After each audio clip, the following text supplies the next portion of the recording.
iones potasio. En estado de reposo siempre hay un ingreso continuo que mantiene cierta actividad, una estabilidad basal. Si el movimiento de la hemolimfa es en sentido contrario, cierra los canales del potasio de los estereocilios y se produce una señal inhibitoria.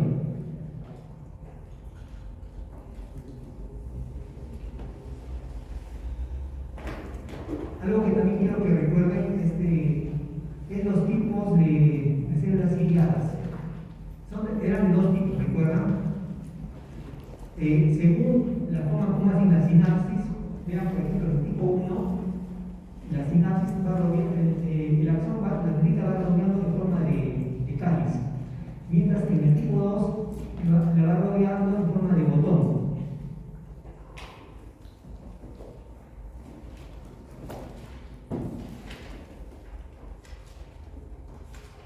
Muy bien, nos habíamos quedado hablando un poco de la mácula y el círculo, que eran esta masa de grupos eucariotas que en la parte superior tenían partículas de carbonato de calcio que le daban mayor densidad y que total, la finalidad era que sean sensibles a la gravedad. Ahora vamos a ver vamos a recordar un poco la disposición del sacro y el círculo. Les había mencionado que el sacro tenía una disposición vertical, el plano sagital, mientras que el círculo tenía una ubicación más que nada en el plano horizontal, pero con una inclinación de 25 grados.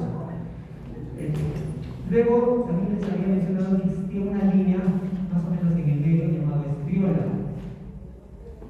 y esta marcaba cómo se disponían los cilios. No sé si se llega a ver bien. Por ejemplo, miren,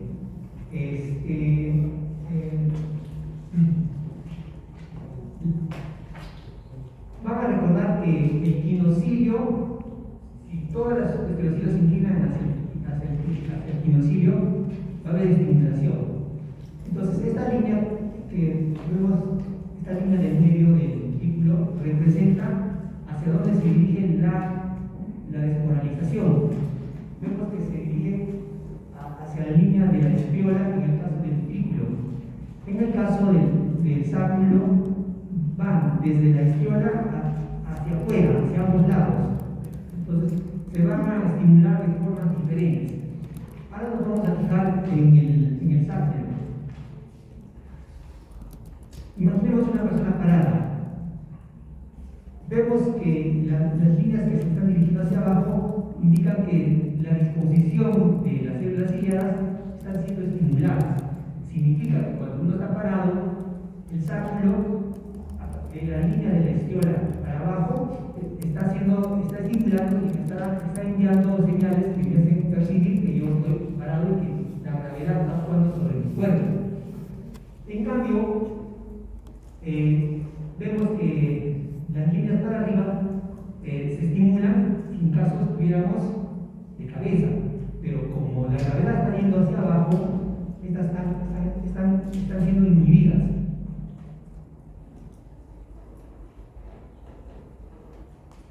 Ahí lo podemos representar.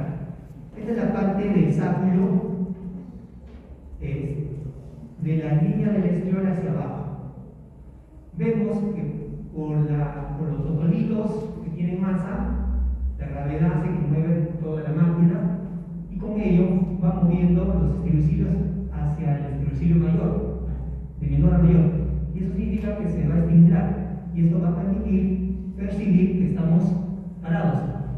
La otra parte de la estiola para arriba está siendo inhibida, va a ser estimulada si nos ponemos de cabeza o nuestra cabeza 180 grados y nos quedamos en esa posición. Como ha quedado bien clara esta parte, ahora vamos a ver cómo estaría funcionando el círculo. Ahí vemos el círculo. Vemos que se va a ser estimulado de acuerdo a diferentes inclinaciones de la cabeza. Bueno, en este momento están tomando notas o están, muchos están estimulando cuando están con sus dispositivos. ciertas zonas del utículo. Pero vamos a ver cómo sucede esto. Vamos a regresar a la gráfica que nos ayuda. Muy bien. Vemos aquí el utículo. Vemos que tiene una forma curva. Mira. Vemos la línea de estiola. Las líneas indican cuándo se va a despolarizar. Esta parte que estoy señalando, por ejemplo, me va a estimular cuando yo voy a inclinar la cabeza hacia adelante o la voy a colocar hacia atrás. Por ejemplo, si voy a inclinar hacia adelante, si mi dirección de mi cabeza va hacia un lado que va a estimular, esa zona se va a estimular. Si por el contrario yo la localizo en el sentido contrario, va a estimular la parte opuesta. Y esta zona que está arqueada, más bien, se va a estimular cuando doblo la cabeza, digamos, a la izquierda, una parte se va a inhibir y cuando inclino la cabeza hacia el otro lado, la otra parte se va a estimular. Vamos a ver.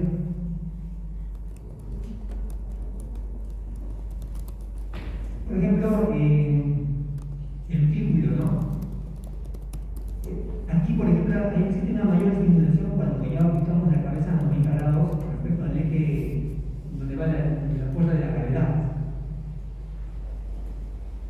Y les mencionaba que hay una parte del utículo, por su forma curviada, que va a estimular la percepción si inclino hacia la derecha la cabeza o si inclino hacia la izquierda.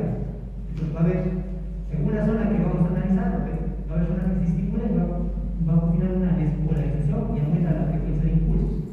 Llega al estado basal, que más o menos a 25 grados con respecto a la parte posterior. Luego, esa misma zona la vamos a analizar y inclinamos la cabeza hacia un lado que va a inhibirla, se produce una hiperpolarización y disminuye la frecuencia de impulso. Nuevamente al estado basal y recupera también su frecuencia de impulso basal. Ahora vamos a ver qué pasa cuando hacemos movimientos de giro, de rotación. Pero antes vamos a recordar un poquito lo que han hecho ya el circuito de cabeza, ¿verdad? En anatomía. Ya, perfecto. Entonces, van a recordar que los conductos semicirculares se exponen en las tres dimensiones del espacio. Una se va a ubicar en el plano anterior, una en el plano posterior, un conducto semicircular en el plano horizontal. Más o menos se puede ver la disposición de tanto el oído derecho como el oído izquierdo. Esto es importante conocerlo, pero vamos a ver. Los ángulos que se describen en los libros varían, pero para respetar la biología que el doctor les está dando, veamos. El plano anterior va a tener un ángulo de 41 grados con respecto a la sagital, el plano sagital. Y el plano posterior va a tener un ángulo de 56 con respecto al plano sagital. De manera que da aproximadamente casi 90 grados. Mientras que el plano horizontal, por así decirlo, se inclina 25 grados por debajo del azimut del plano realmente horizontal.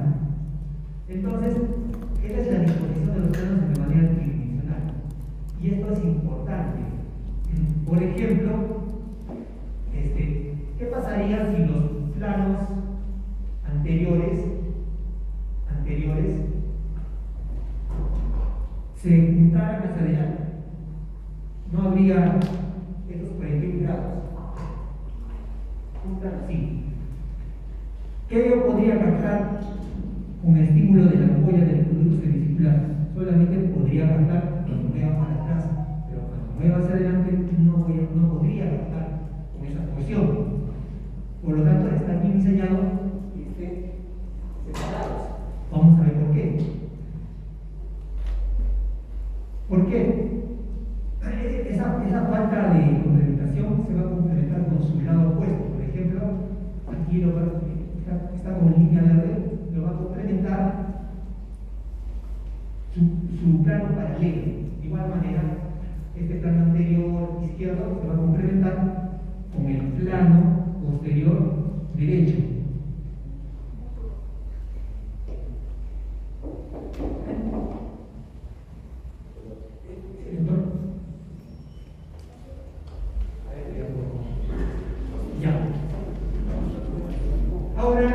en el sacro y el núcleo había pequeñas masas llamadas fotones que le daban densidad y lo permitían captar de acuerdo a la gravedad.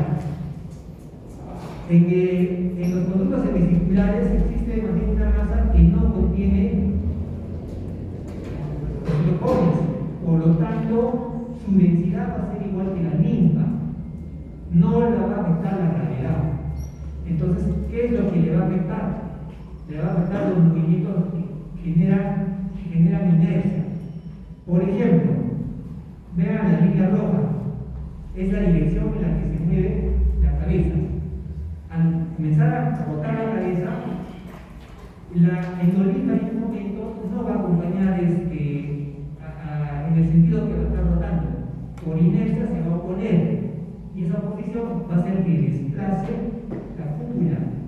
Ahora, si ese desplazamiento de la cúpula va en sentido de los estereocilos hacia el quinocilio, va a haber una señal excitatoria. Si por el contrario el movimiento es en sentido contrario, o sea, de mayor a menor, va a haber una señal inhibitoria. Entonces, es igual como cuando ustedes salen en un carro y de repente aceleran y el cuerpo siente que se va para atrás. De igual forma, la endolifa sufre en una primera instancia el efecto de la inercia. Y de acuerdo a donde se dirija la endolifa por inercia, va a haber señales que inhiban o que exciten. Entonces, vamos a analizar, para simplificar un poco, solamente lo que sucede en el plano horizontal. Para que puedan entender, como me dijeron que ya han revisado esto en anatomía, se va fijando que en el conducto semicircular solamente en un extremo se encuentra la ampolla, ¿ya? Para que pueda recordarse si se activa o no se activa, cuando la endolifa se dirige hacia la ampolla va a haber una señal excitatoria. Cuando la endolifa esté saliendo de la ampolla en dirección contraria, va a haber una señal inhibitoria. Entonces, veamos desde la parte superior. Este es el lado derecho y este es el lado izquierdo. Entonces, va a haber un movimiento brusco de rotación hacia la izquierda de la cabeza, como lo señala la línea curva roja. Entonces, por inercia, la endolifa va a girar hacia la derecha, en sentido horario. En este oído está saliendo de la ampolla, está viendo una señal inhibitoria. En este oído, del oído izquierdo, el movimiento de la inercia de la endolifa está dirigiéndose hacia la ampolla, por lo tanto va a haber una señal excitatoria que vamos a percibir hacia el lado que vamos a girar. Este principio se puede aplicar a los demás planos, tanto el plano vertical como el plano horizontal de los conductos semicirculares. De manera de que nosotros nos podemos mover en todas las dimensiones y el cuerpo puede captar la posición de acuerdo a la rotación del cuerpo. En este caso, aquí vemos que está estimulando sobre todo en el plano horizontal. Vemos que aquí la cúpula en reposo y el movimiento en un inicio va desplazando en sentido contrario a la rotación del cuerpo. Como les decía, el cuerpo está diseñado para captar los movimientos de rotación en las tres dimensiones al mismo tiempo, como se puede ver aquí en la gráfica. ¿Qué sucede con un artista gimnástico, un bailarín, un patinador profesional que da muchos giros y luego continúa haciendo su presentación sin ver que tiene efecto de que se esté mareando?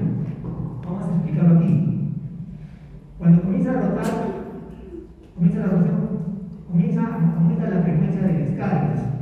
Conforme va pasando el tiempo, así como ustedes cuando el auto siente la inercia, pero es solamente en el comienzo, luego ustedes se van adaptando al sistema de movimiento de la unidad móvil. De igual forma, la endolifa se va adaptando y va regresando a su estado basal. Esta propiedad les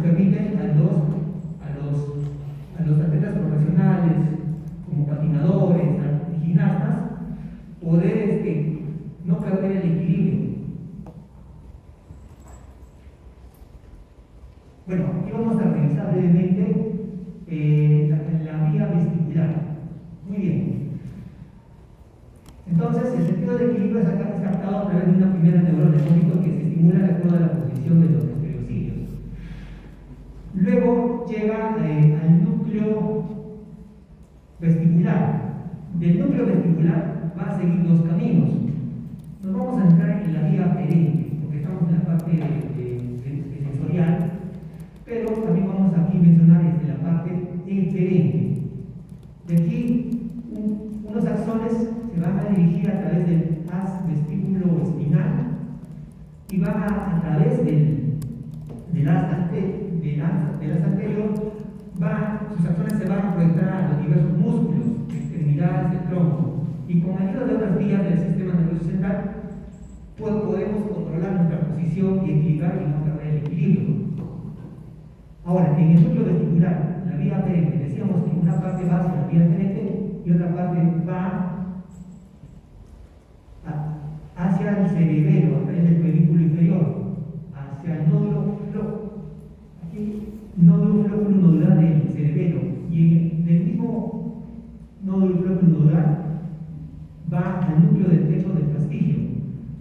Nuevamente de ahí, a través del pedúnculo cerebeloso inferior, se dirige a través del fascículo fastígilo vulvar directo y va a pasar y hace contacto también con el tercer par, con el cuarto par, el sexto y el onceavo par. Y finalmente se va a dirigir al núcleo ventral lateral. Y sabemos de que de esta manera el cerebelo coordina las señales que tienen que ver con el control del equilibrio, pero al mismo tiempo envía información para que el cerebro esté al tanto de lo que está pasando. Y como ustedes ya van a ver en la parte de vías motoras, el cerebro va a tomar decisiones para poder participar de manera consciente. Es lo que pasa como, por ejemplo, cuando ustedes están caminando en la calle, digamos, hay una baldosa que está inestable, que no se dan cuenta. De forma inesperada van a pisar, como está inestable, ¿qué sucede? No sé si les ha pasado. Por un instante, ustedes también están a punto de perder el equilibrio. Sucede todo este mecanismo y ustedes ya lo perciban, ustedes toman decisiones. Pueden ampliar su base de sustentación, si están a punto de caerse, pueden poner la mano, se pueden agarrar de algo, pero ya de manera consciente también toman decisiones. Conocer esta vía nos permite comprender un poco mejor qué es lo que está pasando en esos instantes. Bien, vamos a continuar. Ahora vamos a hablar del sonido. ¿Cómo percibimos los sonidos? Muy bien, desde escuchar una música que tiene sonidos sincronizados, desde una persona que está hablando o un instrumento que va emitiendo sonidos a determinada frecuencia, todos estos sonidos son ondas mecánicas que se transmiten a través del aire y que nuestro sistema auditivo es capaz de percibir.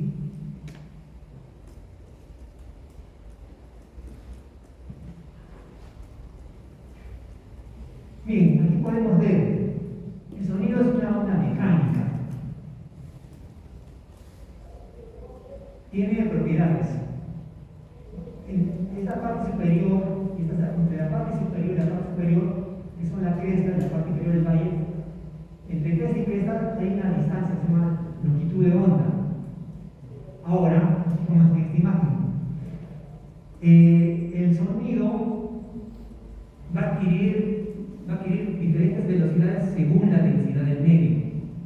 En el aire, más o menos a 14, 15 grados centígrados, tiene la velocidad de 340 metros por segundo.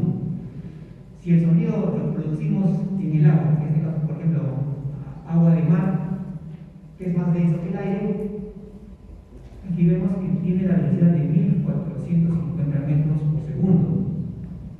En las rocas, cuya densidad de promedio aquí en Arequipa son más de 2, 2.5, 2.6 en promedio, va a ser mucho más veloz. Y en metales va a ser incluso mucho más veloz. O sea, entre más denso, el sonido se va a propagar mucho más rápido.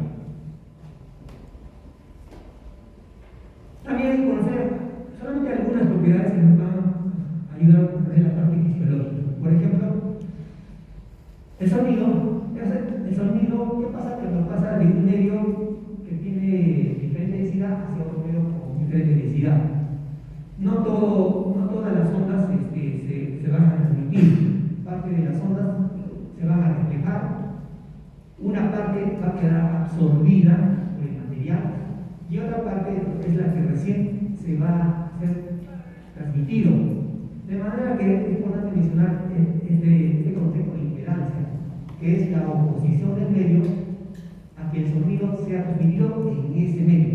Entonces, impedancia es sinónimo de oposición. Veamos para qué nos sirve.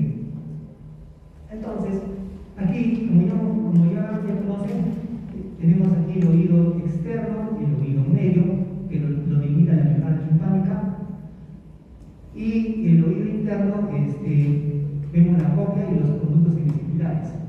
Muy bien, el oído externo está diseñado para captar las ondas de sonido. Algunas vienen directamente, otras se van a reflejar y también van a llegar hacia la membrana timpánica. Ahora, el oído medio actúa como un equilibrador de la impedancia. La impedancia era la oposición que ofrecía el medio a que sea transmitido el sonido.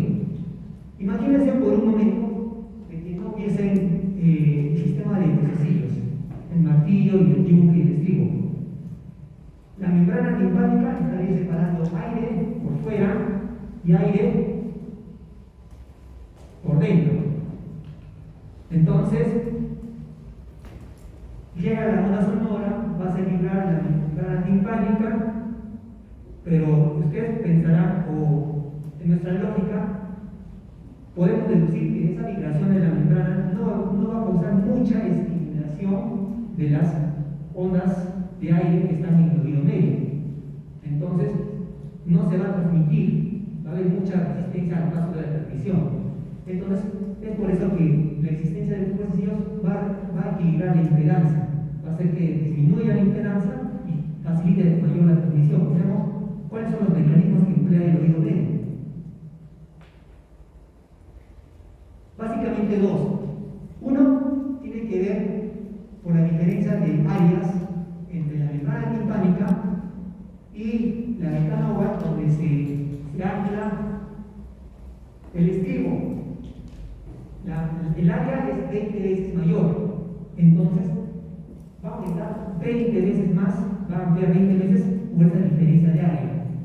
El otro mecanismo por el cual se regula la impedancia, hay que recordar que si habría solamente aire con aire, no habría sistema de huesecillos, muchas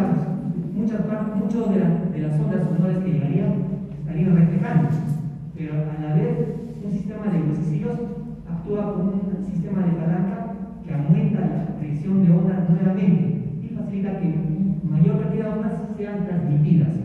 Esos son los dos mecanismos principios que facilita al oído medio regular la impedancia. Bien, pero también tenemos mecanismos para regular el exceso de sonido. Por ejemplo, cuando estamos comiendo o hablando fuerte, este sonido que estamos emitiendo y está cerca de nuestros oídos, también son regulados para que no parezcan tan desagradables. Una papita salada muy crujiente emite su sonido característico. Incluso lo podemos oír desde lejos. Si lo podemos oír desde lejos, la persona que la está comiendo, de repente ya no se da cuenta, simplemente se está concentrando en disfrutarlo. ¿Por qué? Porque van actuando ahí dos músculos. El músculo del escaperio, que se inserta en el estribo, y el músculo tensor del tímpano en el martillo. Entonces, estos van a regular que vibre mucho, de tal manera que en esos momentos no nos parezca muy molestoso los sonidos que nosotros mismos producimos. Pero también este sistema de regulación puede ser tomado por sorpresa, sonidos que se emiten de manera brusca. Estamos ahí y de repente alguien revienta un cohete o se escucha un disparo a 2 cuadras de la calle y muchas veces nos hemos asustado, ¿verdad? Entonces, sonidos inesperados toman por sorpresa.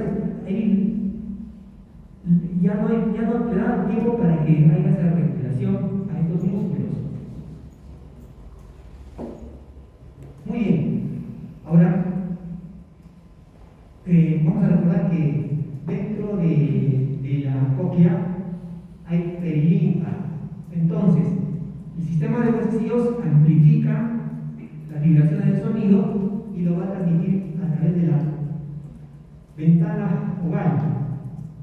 Y la vibración mecánica va a hacer que el líquido también vibre y se transmita. En este sentido, llega al hipotrema y va nuevamente hacia la ventana redonda. Hace 2 vueltas y medias en la cóclea. Ahora, esta colonigresa, este espacio de perilinfa, se llama rampa vestibular, y por donde donde las zonas se dirigen de salida hacia la ventana redonda se llama rampa timpánica. Hay membranas que delimitan un tercer espacio, la rampa media, y en la rampa media es importante porque ahí se encuentra el órgano de Corti, que aloja las células ciliadas, que son las que van a captar el sonido.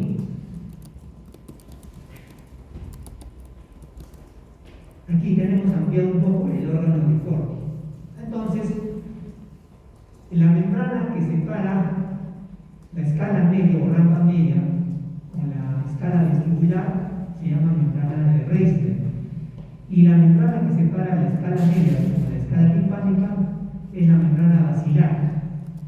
Vemos que la perilinfa, tanto en la escala vestibular como en la escala timpánica, tiene un voltaje de 0 voltios, mientras que la endolinfa tiene de 80 voltios. Ahora, nos vamos a fijar. Vemos que existen 2 grupos de células ciliadas en el órgano de Corti.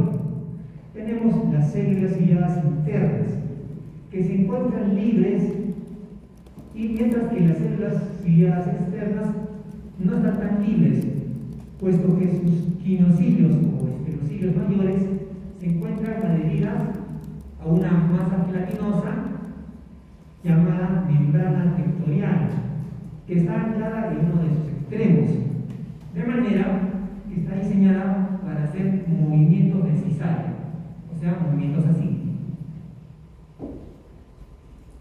movimientos de deslizamiento de cisárea. Ahora, fíjense ustedes, aquí existe un mayor número de células ciliadas externas. Existen 3 filas, mientras que en las células ciliadas internas solo existe una filita.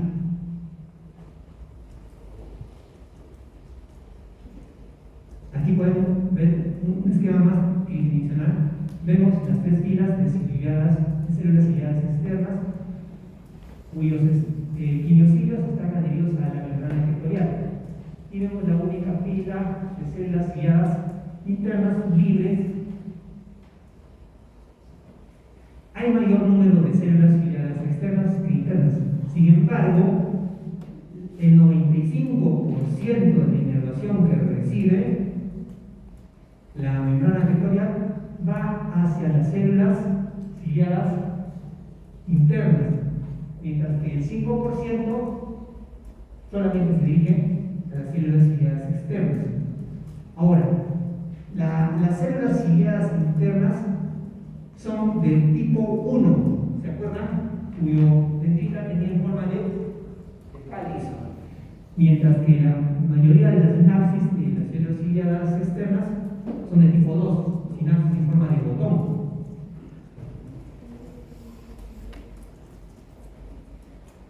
Muy bien, aquí podemos ver una célula ciliada interna, una célula ciliada externa. Como decíamos, la célula ciliada interna, sus estereocilos están libres en la endolinfa, bañadas por la endolinfa. La célula ciliada externa, el quinocilio, está adherido a la membrana vectorial, es sensible a los movimientos de cizallamiento. Decíamos, de acuerdo a la dirección de movimiento de la endolinfa, va a estimular o va a inhibir. Entonces, podemos ver que si la endolinfa se derecha, va a estimular, pues va a ocasionar una despolarización en la membrana de la célula ciliar interna, y esta va a liberar su neurotransmisor, que es el glutamato.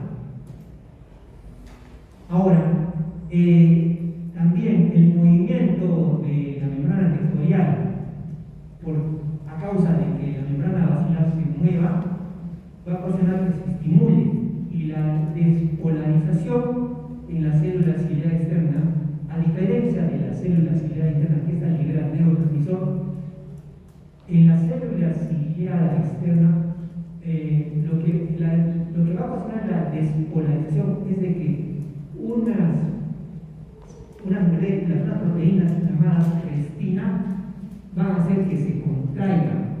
Entonces, el estímulo, aquí libera el neurotransmisor, aquí el estímulo ocasiona contracción. Esta contracción es importante porque el movimiento que está teniendo la membrana basilar, esta contracción va a permitir que se amplifique un poco mejor. Se ha visto que en animales que no expresan esta proteína crestina son sordos, por lo tanto es importante esta presencia de esta proteína.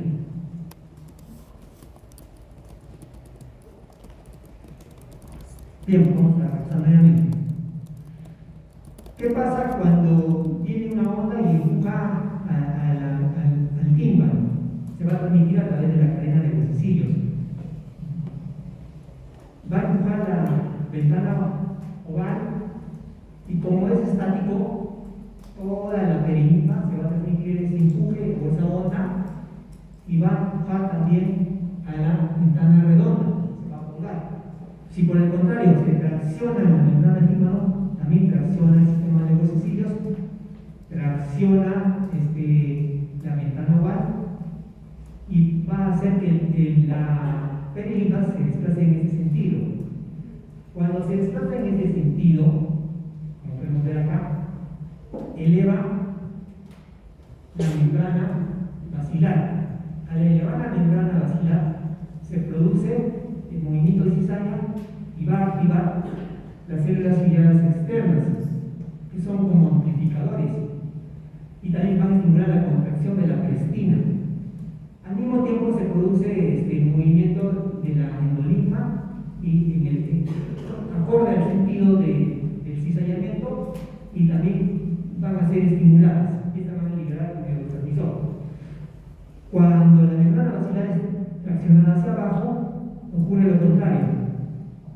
Hace que los estereocitos se muevan en sentido contrario, entonces ya no hay señal excitatoria, sino señal inhibitoria. Lo mismo en la célula ciliar interna.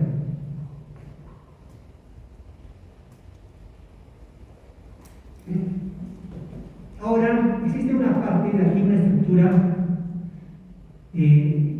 dentro de los límites de la rampa media, llamada estría vascular. La endolinfa tiene que tener concentraciones elevadas de potasio.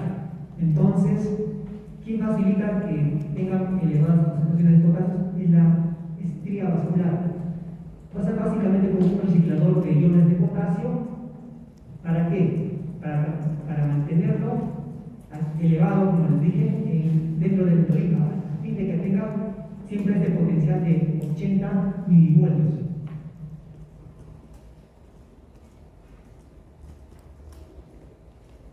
Entonces, vamos a resumir brevemente. Existen unos fibrocitos, que son los que van a captar inicialmente los iones de potasio que van circulando. Vemos que van a ingresar a través de diversos bombas que permiten el ingreso de sodio, permiten el ingreso de cloro, que el exceso de cloro tiene que salir. Esta zona donde están las células basales se llama líquido intersticial, y tiene uniones comunicantes que facilitan que siga pasando el potasio. Las células intermedias van a delimitar el líquido intersticial con otro líquido llamado líquido intersticial. Aquí existe un mayor cúmulo de iones potasio, entonces va a facilitar que pase a las células marginales. Las células intermedias van a actuar como este transportador, KCNJ10, y las células marginales van a actuar En resumen, la finalidad es de que siga llegando potasio a la endolina para que se mantenga altamente concentrado y pueda seguir ingresando a través de los esclerocidios.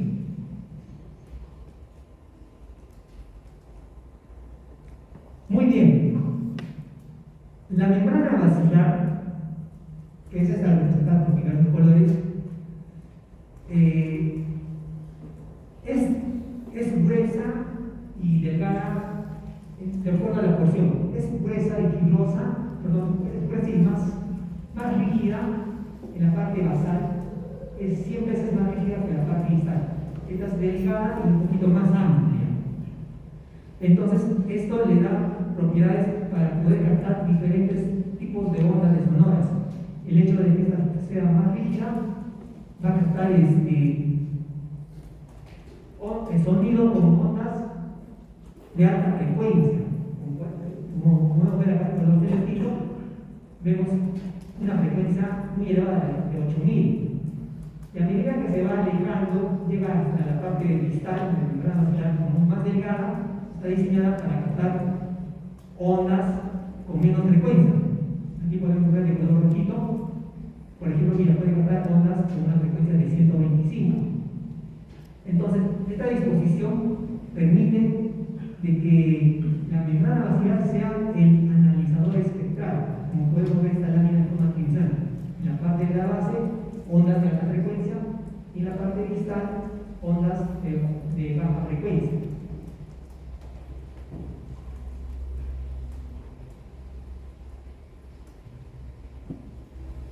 Descubrir este mecanismo de la membrana basilar le dio el premio Nobel a George von Becquerel de Bélgica en el año 1961.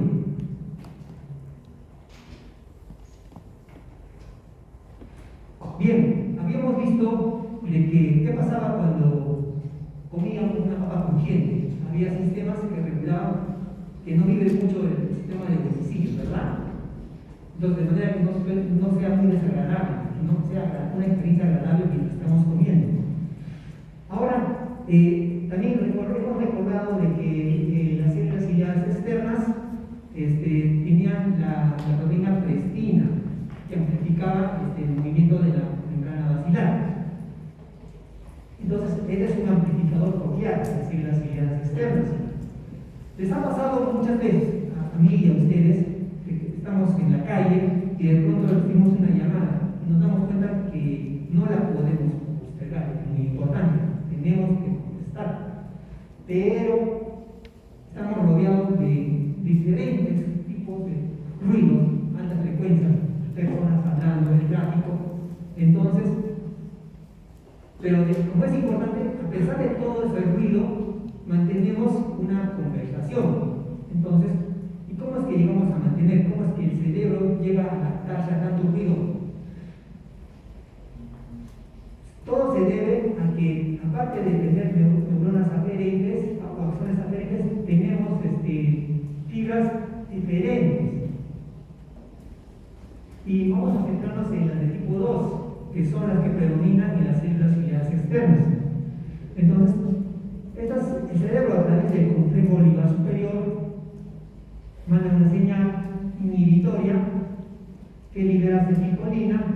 La acetilcolina permite el ingreso de calcio y el ingreso de calcio hace que salga el potasio. Recordemos que siempre existe a través de las células ciliares un flujo continuo de potasio. Y también está habiendo un ingreso, pero si cerramos el ingreso, la célula se va a hiperpolarizar. O sea, hiperpolarización significa sinónimo de que se hace más negativo. En este caso, existe un mecanismo inhibidor a través de la acetilcolina que va a hacer que salga mucho más potasio de lo que está saliendo. Entonces, es otro mecanismo por el cual se va a hiperpolarizar. Entonces, esa célula se va a inhibir. Por lo tanto, no va a haber contracción de la proteína prestina. Y ese es el mecanismo mediante el cual puede regular y podemos adaptarnos y podemos tener una conversación en medio de tanto ruido.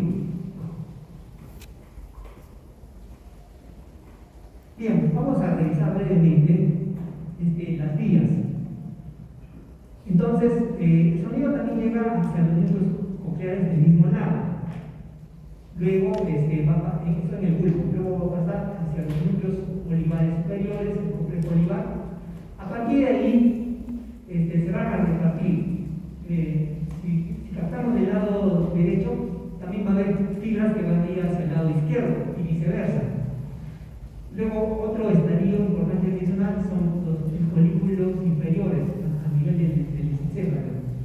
Luego pasa a través del núcleo claviculado medial y esta a su vez va a pasar a la corteza auditiva primaria, que es la que va a percibir si hay sonido o no hay sonido. Luego tenemos unas cortezas secundarias o cortezas asociativas que van a permitir la comprensión del sonido. Ya lo van a analizar en un capítulo posterior, las áreas de Broca, de Berlín. Ahora, si existe un daño en el área primaria, a nivel cerebral, esto puede estar funcionando, pero si ha habido un impacto justo en ese nivel, entonces no va a haber interpretación de sonido, va a ser como si no estuviéramos captando. Si por el contrario en el área secundaria existiera lesión, sí percibimos que hay sonido, pero no podemos comprender lo que nos pudieran estar conversando, no pudiéramos comprender. Entonces, de ahí la importancia de conocer las áreas a nivel de la corteza cerebral. Pero ahora nos vamos a abocar en las vías. Bien, entonces, también el oído tiene, o el sistema vestibular, el sistema coclear, tiene un sistema que le permite localizar la fuente de sonido. Nosotros podemos captar desde un susurro hasta la conversación de otras personas, un perrito que nos está ladrando, el sonido del motor de un carro que está pasando, de las aves que están volando, que se están parando en los postes, en los árboles, el avión que está pasando en el cielo. Todos están a diferentes distancias, a diferentes ángulos. El sistema coclear tiene sistemas que permiten localizar el sonido. Para simplificar un poco, vamos a ver cómo sucede. Esto ya lo saben por experiencia, se han dado cuenta de que si reciben un sonido de manera frontal, lo van a oír mucho mejor en ambos oídos. Ahora, si reciben el sonido de un solo lado, en el lado izquierdo, van a percibir mucho mejor el sonido en el lado izquierdo que en el lado derecho. Si colocamos una posición intermedia, entonces también va a haber otro tipo de percepción, una percepción intermedia. Y también va a ser también diferente la percepción en el plano vertical. Vamos a ver.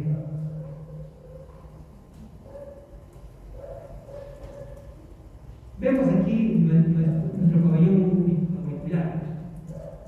La forma de nuestro pabellón auricular nos permite detectar sonidos que vienen directamente y sonidos que se van reflejando.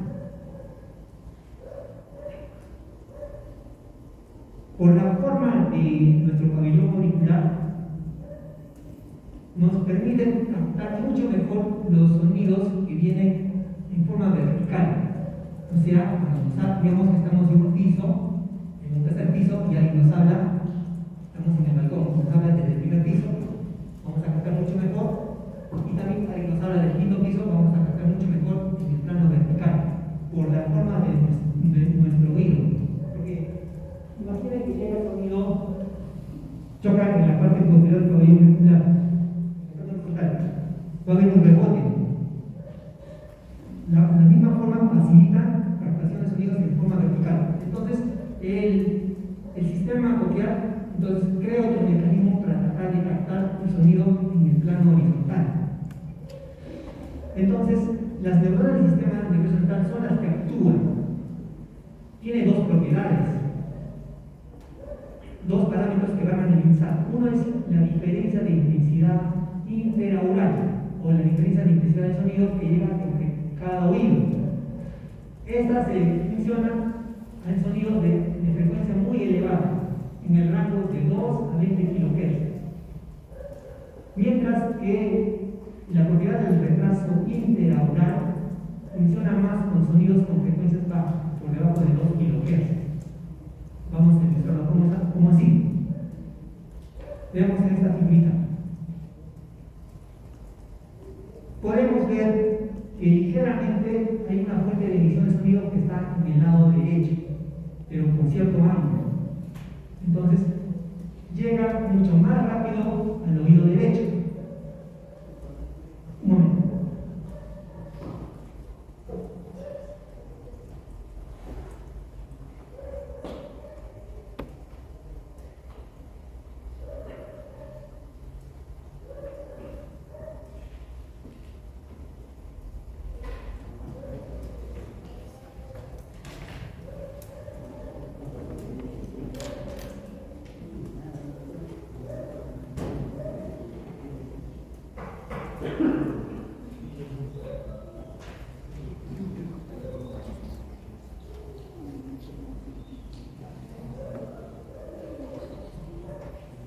Listo, miren, bien chicos, en el oído derecho llega con más intensidad, podemos ver acá en el gráfico. Las líneas de amplitud son más intensas, mientras que en el oído izquierdo su línea de intensidad son un poco menores.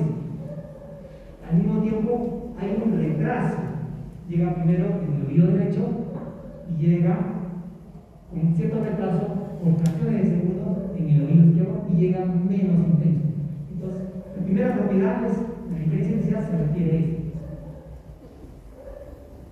Que un lado va a captar mucho más intenso, el otro lado menos intenso. Y el retraso se refiere a que uno capta primero y una demora, y el otro, de acuerdo a esa demora, capta después. Entonces, ¿qué es el retraso intraoral? Es en que la propiedad que permite al sistema detectar el retraso sonoro entre dos ruidos. Y la diferencia de intensidad intraoral permite al sistema nervioso central detectar la diferencia de intensidades entre los dos oídos. Veamos una fuente de sonido de alta frecuencia. La persona capta primero en el lado derecho y en el lado izquierdo capta menos intenso. ¿Por qué? Porque se produce una sombra acústica. La cabeza ya es un impedimento para que pasen con cierta facilidad de las ondas. Por eso se crea una sombra acústica. Esto no sucede cuando hay una fuente de emisión de sonido de baja frecuencia, por ejemplo de 200 Hz. Como a esta frecuencia más o menos las ondas se separan la longitud de ondas es de 170 centímetros y es mucho mayor que el diámetro biclateral, que es aproximadamente 20 centímetros. Entonces no le va a dar no se va a formar una sombra acústica. Solo va a haber una ligera dispersión del sonido que se va a captar en el oído izquierdo, pero va a haber, a esta frecuencia va a haber un retraso de 0.6 milisegundos. Aparentemente es muy poco, insignificante, pero para las neuronas que trabajan a altas velocidades esto es muy significativo. Vamos a ver cómo hacen para compensar esto. Muy bien, aquí vemos el nervio auditivo, hemos visto que llegan al núcleo coclear, hemos mencionado el complejo olivar, hemos mencionado también el folículo inferior y la corteza auditiva. Muy bien, dentro del complejo olivar se encuentra el núcleo olivar superior medial. ¿Qué hace el núcleo superior medial, olivar? Este núcleo contiene dos mapas básicamente. Un mapa espacial de retraso interaural y un mapa sistemático de la frecuencia sonora. Entonces, es como un detector de coincidencia de potenciales de acción. Y al mismo tiempo, el folículo inferior recibe información del retraso del tiempo y de la diferencia de intensidad de los sonidos. Pero, como este es un detector de coincidencia, las señales del oído derecho y del oído izquierdo deben de llegar al mismo tiempo. Si llegan al mismo tiempo a este núcleo, recién va a poder descargar señales. Si no llega a tiempo, no va a descargar señales. Pero ¿cómo va a descargar si vemos que está habiendo un retraso y diferentes ángulos? Vamos a ver qué mecanismo tienen en este mapeo dentro de este núcleo.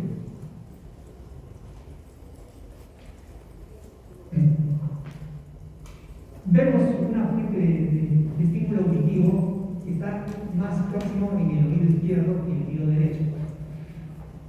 Y ingresa el sonido va a estimular tanto la cóclea izquierda como la cóclea derecha. Y se produce una señal que va a viajar a través de los axones. ¿Ya? Vamos a comparar esa señal como dos corredores de velocidad. Vamos a suponer que en el oído izquierdo está el estímulo llamado Usain Bolt.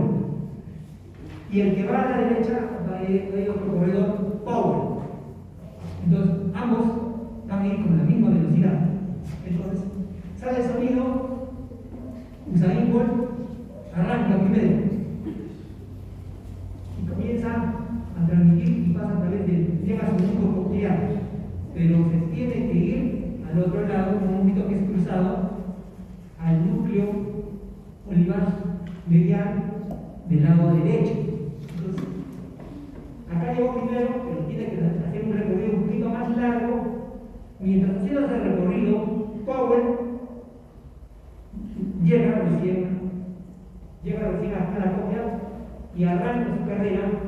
Su carrera es mucho más corta para llegar al núcleo superior medial. Pero antes de que comience a arrancar la carrera, ha habido un retraso. Y este ya había comenzado, y acá también se retrasa un poco. De tal manera que cuando llegan a sus neuronas respectivas, llegan los dos corredores al mismo tiempo, porque prácticamente han recorrido la misma distancia, sino que de diferentes formas. Y ahí permite que haya una coincidencia. Y así es que el núcleo olivar superior puede hacer sus descargas hacia el folículo inferior, como vemos en esta figura. Entonces, así el sistema de nervio central puede detectar la ubicación del sonido. Muy bien, ahora vamos a hablar de la intensidad del sonido. Como hemos visto, nuestro sistema auditivo puede detectar frecuencias muy extremas, frecuencias muy bajas, hasta frecuencias muy altas. Si nosotros quisiéramos estudiar, tendríamos que hacer una escala muy grande, porque de frecuencias muy pequeñas se pasa de frente a frecuencias muy elevadas. Entonces, para poder simplificar, se hace un cálculo a través del potencial de decibeles, que es el logaritmo de la potencia real del sonido sobre una potencia de referencia. En otras palabras, más o menos es como sacarle la raíz cúbica. Si tenemos, por ejemplo, 9, o mejor dicho 27, sacamos la raíz cúbica, podemos llamar acá 13. Solamente este sistema ha sido diseñado para poder interpretar prácticamente. Y vemos aquí que el oído comienza a captar mucho mejor, más sensible, en frecuencia a partir de 500 hasta 5000. De hecho, el rango es más mayor. En personas jóvenes va desde 20 hasta 20.000, pero el promedio va de más o menos de 500 a 5000. Necesita mayor cantidad de decibeles para captar frecuencias muy bajas. Pero acá con menos decibeles ya comienza a captar frecuencias del rango, como les mencioné, de 500 a 5000. Dentro de este rango podemos ver que el rango normal que debería manejar nuestro oído va desde 40 hasta 80 decibeles. Ahí va desde una conversación suave hasta una conversación fuerte. Luego por encima ya comienza a haber sonidos mucho más fuertes. Cuando ya pasamos los 100, los 110, los 120 decibeles, ya entramos a un umbral, a esa zona dolorosa, pero también la zona donde se dañan las células ciliares. Entonces, aquí vemos la aplicación, la audiometría. Las líneas, las X van a representar la conducción aérea y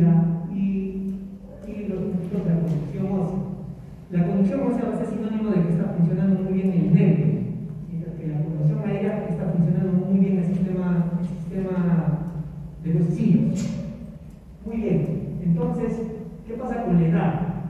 Con la edad va disminuyendo la cantidad de células ciliadas. Entonces, va a haber una disminución de la construcción ósea.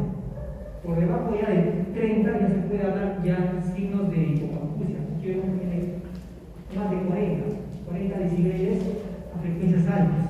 Eso es normal en las personas ancianas. Ahora, aquí vemos una persona que se ha dañado en esclerosis de los huesecitos,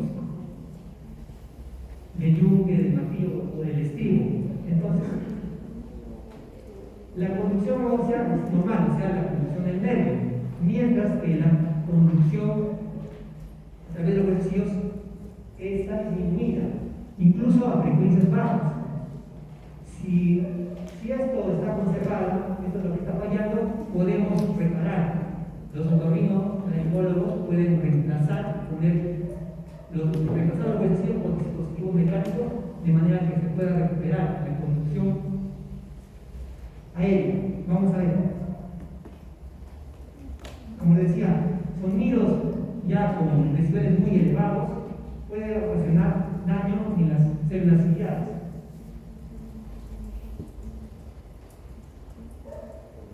Verán, aquí vemos un registro normal de un audiograma. Vemos aquí las células ciliadas externas, las células ciliadas internas.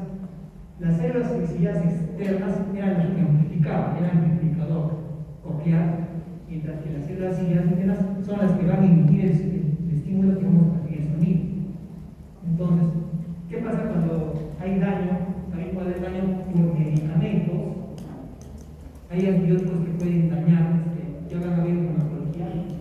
Si no controlamos la dosis, podemos dañar y dejar solo a nuestro paciente. Pero ustedes que van a estudiar muy bien farmacología, van a tener cuidado de dosificar bien esos medicamentos. Aquí vemos una persona que ha sufrido daño en las células ciliadas externas. Las células ciliadas internas todavía se mantienen intactas, permiten enviar sus señales de sonido, pero vemos que el amplificador está fallando, está muy disminuido. Entonces le colocamos un audífono, un implante coclear, vemos que mejora la amplificación, no se recupera la población de células ciliadas externas, pero el hecho de reemplazar el amplificador coclear ya permite que se perciba mucho mejor el sonido, el estímulo que está percibiendo las células ciliadas internas. El mensaje es que recomendemos a los pacientes que siempre se cuiden sus oídos, no se expongan. También nosotros, cuidémonos por favor. Listo, jóvenes, ahora vamos a pasar a la otra clase, como mencionó el doctor, donde